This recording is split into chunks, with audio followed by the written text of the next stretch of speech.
మన ప్రభువును రక్షకుడునైన యేసుక్రీస్తు వారి నామములో మీ అందరికీ శుభవందనాలండి.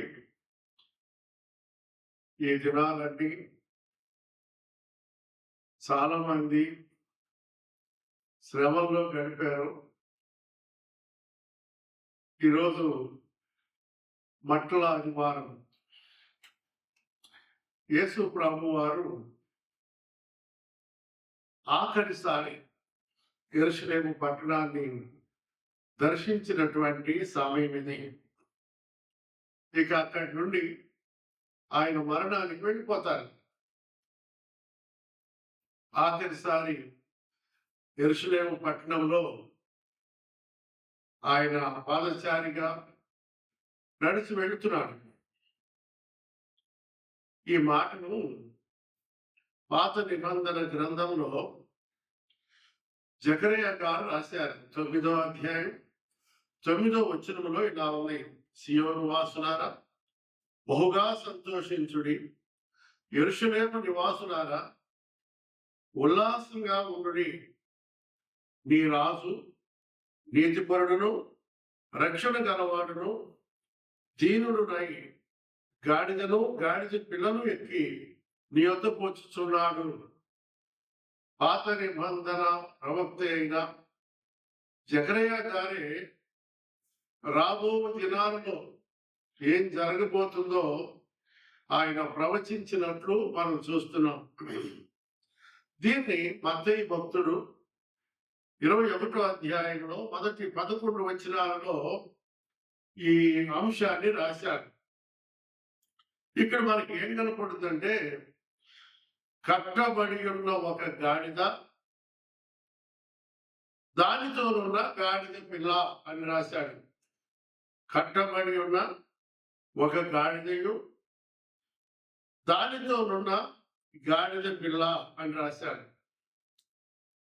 మార్కు గారు ఏం రాశారంటే, 11వ అధ్యాయం మొదటి 11 వచనాలలో కట్టబడి ఉన్న గాడిద పిల్ల అని రాశాడు.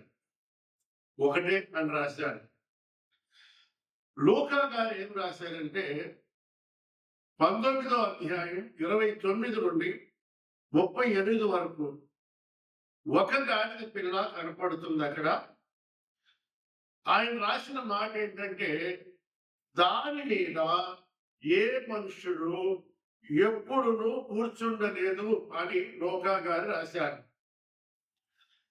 ఇక యోహాను గారు ఏం రాశారంటే, 12వ అధ్యాయం 12వ వచనం 12 నుండి 19 వరకు కూడా ఆయన ఈ విషయాలన్నీ రాశారు.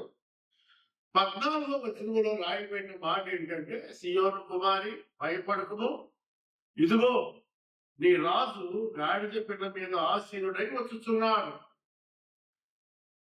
ఆయన గాడిద పిల్ల మీద ఆసీనుడై వస్తున్నాడు. నేను చెప్పాను ఇంతకు ముందే, ఇది ఆఖరిసారి ఇంకా ఆయన ప్రయాణం. ఇక ఎన్నడూ యెరూషలేముకు రాడు. కనుక శిష్యులతో మాట చెప్పారు. మత్తయి సువార్త 21వ అధ్యాయంలో, మీ ఎదుట ఉన్న గ్రామానికి వెళ్ళండి, అక్కడ ఒక కట్టబడినటువంటి గాడిద దాని పిల్ల అక్కడ ఉంటాయి, వాటిని విప్పి నా ఎందుకు తోలుకొని రండి. అవి ఎవరియో ఏమిటో ఆయన చెప్పలేదు. మీరు వెళ్ళండి, గాడిద దాని పిల్ల అక్కడ కనపడతాయి, విప్పుకొని రండి అన్నాడు. వాళ్ళు ఆశ్చర్యంగా చూశారు. ఇదేంటి, ఆ గ్రామంలోకి వెళ్ళి అలా చేస్తే వాళ్ళు ఊరుకుంటారా? వాళ్ళ ఆశ్చర్యాన్ని గమనించి క్రిందనే ఆయన ఏం రాశారంటే, 3వ వచనంలో, ఎవడైనాను మీతో ఏమైనాను అనిన ఎడల అవి ప్రభువు కావాలి, అవి ప్రభువు కావాలి అని చెప్పండి. ఎప్పుడైతే ఆ మాట చెబుతారో వారు వెంటనే వాటిని తోడిపెట్టునని చెప్పి వారిని పంపెను. అవి ప్రభువు కావాలి. భూమి ఆయనది, భూమి మీద ఉన్న సమస్తం ఆయనవి, 1000 కొండల మీద ఉన్న పశువులు ఆయనవి. మనం ఏమి లేవు. మనం భూమి మీద అద్దెకుంటున్నాం. ఒకరోజు దీన్ని ఖాళీ చేయాలి. మనం కొన్ని కోట్ల రూపాయలు పెట్టి భవంతులు కట్టుకున్న, విలాసవంతమైన జీవితం జీవించిన, ఒకరోజు వాటిని విడిచిపెట్టి వెళ్ళాలి అంటే అద్దెకుంటున్నాం మనం ఇక్కడ. గుర్తుపెట్టుకోండి ఈ మాట. కనుకనే ఆ గాడిద యజమానులు దాన్ని ప్రభువు కావాలి అనేటప్పటికి దాన్ని విడిపించి వారికి ఇచ్చి పంపినట్లుగా లేఖనాల్లో మనం చూస్తాం. అక్కడ ఆయన ఎలా కనపరుచుకున్నాడంటే, ఈయన ప్రభువుగా తను తానే కనపరుచుకున్నట్లు లేఖనాల్లో చూస్తాం. ఎందుకు అనంటే, రోమా పత్రికలో 9వ అధ్యాయం 5వ వచనంలో ఇలా రాయబడి ఉంది. ఏముందంటే అక్కడ, పితరులు వీరువారు, శరీరమును బట్టి క్రీస్తు వీరిలో పుట్టిన ఈయన సర్వాధికారి అయిన దేవుడై ఉండి నిరంతరము స్తోత్రాలు ఉన్నాడు. ఈయన నిరంతరము స్తోత్రాలు. ఈయన ప్రభు. ఆయన పేరు క్రీస్తు, అభిషక్తుడు. కాబట్టి ఆయనకి అది కావాలి. శిష్యులు ప్రభు మాటకు లోబడ్డారు. ఈ రోజున ప్రభు నీ నుండి నా నుండి కోరుకునేది ఏంటంటే విధేయత, లోబడడం. మీరు వెళ్ళండి, మీరు పడేవాడంటే ప్రభు ఏదో మమ్మల్ని ఏదో చేసేటట్టున్నారు అని అనలేదు వాళ్ళు. ఆయన ఏదైతే చెప్పారో దానికి వారు విధేయులయ్యారు, వెళ్ళినట్లు చూస్తాం. నేటి క్రైస్తవ సంఘమా, దేవుని బిడ్డలారా, దేవుడు లేఖనాల్లో అనేకమైన విషయాలు నీతో మాట్లాడుతుంటాడు. నువ్వు ఇలా ఉండాలి, అలా ఉండాలి అని చెప్తుంటే లోబడమే, విధేయత చూపమే. నువ్వు విధేయత చూపినట్లయితే ఏనాడో నువ్వు ఆశీర్వదించబడేవాడివి. నీ ఆశీర్వాదానికి కారకుడు ఆయనే. నిన్ను హెచ్చించేది ఆయనే, నిన్ను మహిమలో తెలుసుకునేది కూడా ఆయనే. కనుక భూమి మీద ఉండగా నీవు నేను ఆయనకు లోబడడం నేర్చుకోవాలి. ఆయన ఇట్లా చెప్పాడు. వారు ఆయన ఏం చెప్పాడో ఆజ్ఞాపించినట్లుగా వాళ్ళు చేశారు. వెళ్ళి ఆ గాడిదను తోలుకొని వచ్చారు. మత్తయి సువార్త 21:7 ఉంటుంది. ఆ గాడిదను దాని పిల్లలను తోలుకొని వచ్చి వాటి మీద తమ బట్టలు వేయగా ఆయన బట్టల మీద కూర్చుండెను. వారు వేసిన ఆ బట్టల మీద ఆయన కూర్చున్నాడు. ఇలా గాడిద మీద బట్టలు వేయడం, దాని మీద ఆయన కూర్చోవడాన్ని మనం చూస్తున్నప్పుడు దేవుని వాక్యం మనకి ఏం చెప్తుందంటే, ఇలా చేయడం అనేది రాజును గౌరవించడం అనే మాట లేఖనాల్లో చూస్తాం. రాజులు 2వ గ్రంథం 9వ అధ్యాయం 13వ వచనంలో, అంతటి వారు అతి వేగరమే తమ తమ వస్త్రములను పట్టుకొని మెట్ల మీద అతని క్రింద పరిచిరి, బాగా ఊదించి యెహూ రాజు అయి ఉన్నాడని సాటించిరి.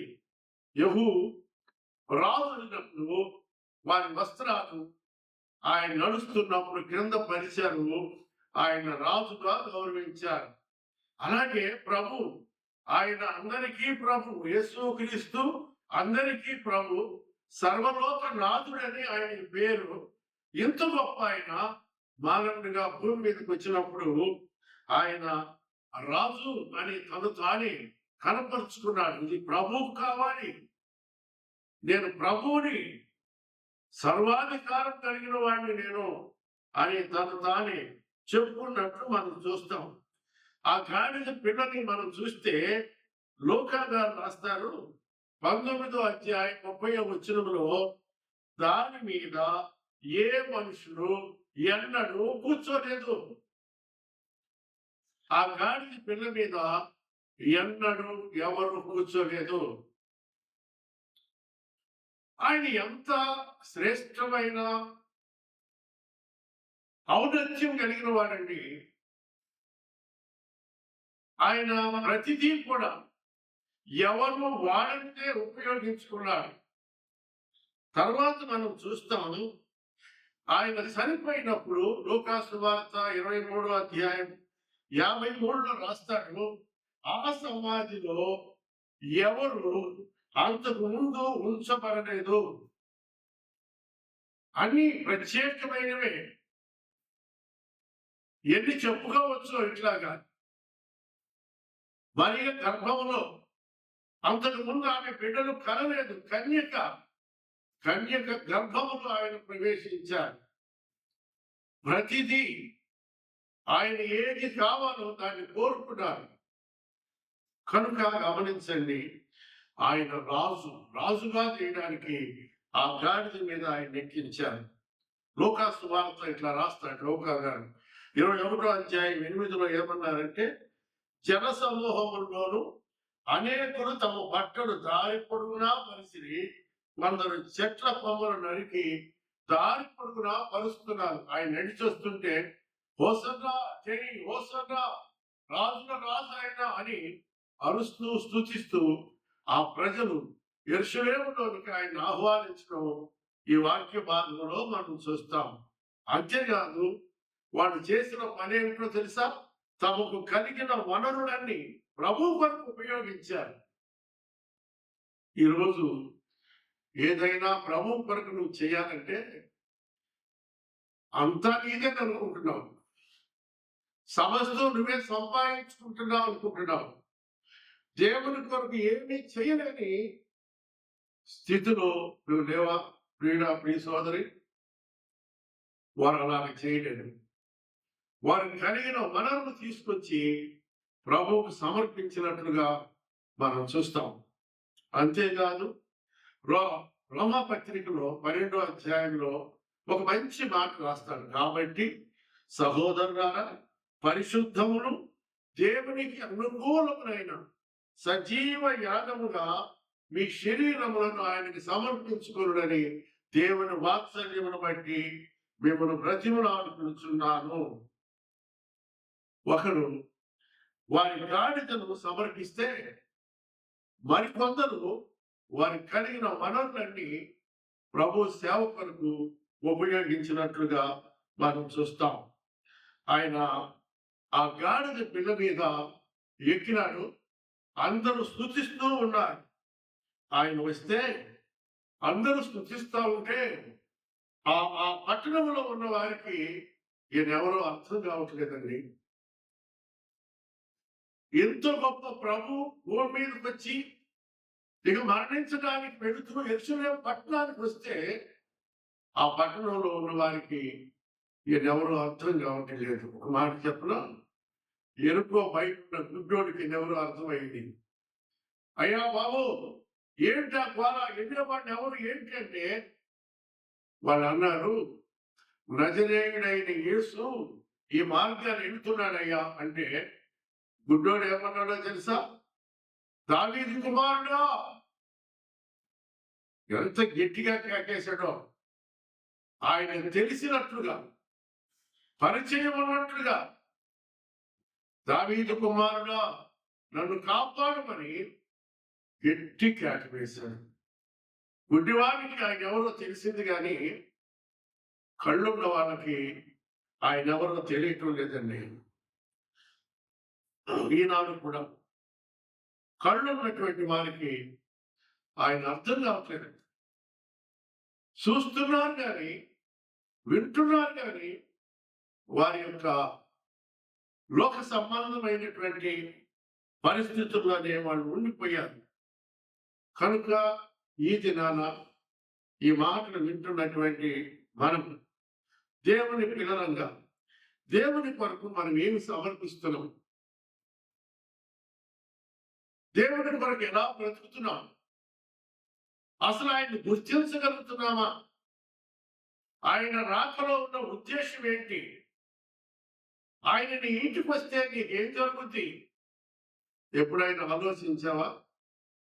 ఒకరోజు ఒక గొప్ప ఆయన ఉన్నాడు, జక్కయ్య ఆయన పేరు. ఆయన ఎవరో చూడాలనుకున్నాడట. పరిగెత్తుకొని వెళ్ళాడు, వేడి చెట్టు ఎక్కాడు. కానీ ఆయన చూడలేకపోయాడు. కానీ ఆయన్ను చూడడానికి వచ్చిన ప్రభు మాత్రం ఆయన్ని చూశాడు. జక్కయ్య, నేను నీ ఇంట్లో ఉండాలయ్యా అంటే, అంత భయంకరమైన వ్యక్తి జక్కయ్య ముక్కు పాదాల కింద అనేక కుటుంబాలు పాడైపోయినాయి. బోలెడు మంది కుటుంబాలలో నష్టం కలిగించాడు, దోచుకున్నాడు, సంపాదించుకున్నాడు. అయినా ప్రభు ఎప్పుడైతే నీ ఇంటికి రావాలనుకున్నాడో, రండి ప్రభు అని తన ఇంటికి ఆహ్వానించాడు. ఎన్ని బట్టల ఆదివారాలు నువ్వు మందిరానికి వెళ్ళావో నాకు తెలీదు, ఎన్ని గుడ్ ఫ్రైడేకి వెళ్ళావో నాకు తెలియదు, ఎన్ని ఈస్టర్లో క్రిస్మస్ చేసావో నీ మీదుగా వెళ్ళిపోతున్నాయి. కానీ నువ్వు మాత్రం నువ్వేమి సమర్పించదు. నీ గాడిదొద్దు, నీ వరములొద్దు, కానీ నిన్ను నువ్వు సమర్పించుకో. యేసయ్యా, నాకు తెలియదు, మీరెవరో ఎరగలేదు, ఈరోజు నీ మాటలు విని ఎరిగాను, నా ఇంటికి రాయ్యా, నాలోనికి రా అంటే ఆయన ఈరోజు కూడా నీ దగ్గరికి రావడానికి ఇష్టపడుతున్నాడు. ప్రభు ఆయన ఇంటికి వెళ్ళగానే ఆయన అన్న మాట ఏంటంటే, జక్కయ్య గారు, ప్రభువా ఇదిగో అన్నాడు.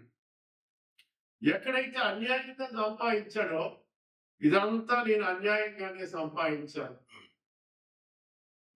నేను ఎవరి దగ్గర అన్యాయంగా తీసుకున్నానో వారికి నేను 4 అంతరిస్తాను, నా ఆస్తిలో సగమేమో పేదలకు ఇచ్చేస్తాను అన్నాడు. తన హృదయంలో ఉన్న పాపం ఒప్పుకున్నాడు, పశ్చాత్తాపుడయ్యాడు. ఆయన ముఖకాంతిలో జక్కయ్య రహస్య పాపాలు కనబడుతున్నాయి. వెంటనే ప్రభు అతని మొక్కలో చూసి అన్నాడు, ఇతడును అబ్రహాం కుమారుడే, నేడు ఇంటికి రక్షణ వచ్చింది అన్నాడు. కనుక ఈ దినాన బట్టల ఆదివారం అని ఏదో బట్టలు పట్టుకొని వెళ్ళి ఆ కొంచెంసేపు ఆటలు ఆడుకొని దైవ సేవకును కూడా లెక్క చేయకుండా ఆయన ఏం చెబుతున్నాడో వినకుండా నీ ఇష్టానుసారంగా జీవించి తిరిగి వస్తావేమో. ఈ రోజు కూడా యెరూషలేములో సంచరించిన దేవుడు ఇదిగో నీ మందిరంలో, నీ ఇంటి ముందు ఆయన సంచరిస్తున్నాడు. ఈ సంవత్సరం అయినా ఆయన దగ్గరికి వస్తావా? ఆయన హృదయం ఇస్తావా? ఆయన నీ కొరకు ప్రాణం పెట్టడానికి, తను తాను సమర్పించుకోవడానికి ఆయన వస్తా ఉంటే, నీవు లెక్క చేయనట్లుగా ఇంకా ఉంటే, రేపు ఒక దినం ఉంది, తీర్పు దినం అది. అప్పుడు నువ్వు నిలబడాలి అక్కడ. నేను తప్పించే వాళ్ళు ఎవరు కూడా ఉండరు. నీకు భూమి మీద ఉండగానే ఆయన మంచి సంగతి చెప్పాడు, ఇదే మిక్కిలి అనుకూలమైన సమయం, ఇదే రక్షణ దినం అన్నాడు. కనుక ఈ రక్షణ దినాన ప్రభుని రక్షించడానికి యెరూషలేముకు వచ్చిన దేవుడు నీ గ్రామానికి వచ్చాడు, నీ వీధిలోనికి వచ్చాడు. ప్రభువును గుర్తుపట్టి ప్రభుని ఇంటికి ఆహ్వానిస్తే నీ జీవితంలో మేలు జరుగుతుంది. అట్టి కృప దేవుడు మీ అందరికీ అనుగ్రహించును గాక. ఆమేన్. ప్రియులారా, ప్రతిదినం మీ కొరకు ఈ అనుదిన ఆనందం అనేటువంటి కార్యక్రమాన్ని పెట్టడం జరుగుతూ ఉంది. దయచేసి ఈ కార్యక్రమాన్ని చూసి మీరు మేలు పొందండి. మీకు ఏమైనా ప్రార్థన అవసరతలుంటే స్క్రీన్ మీద కనపడుతున్న ఈ ఫోన్ నెంబర్కు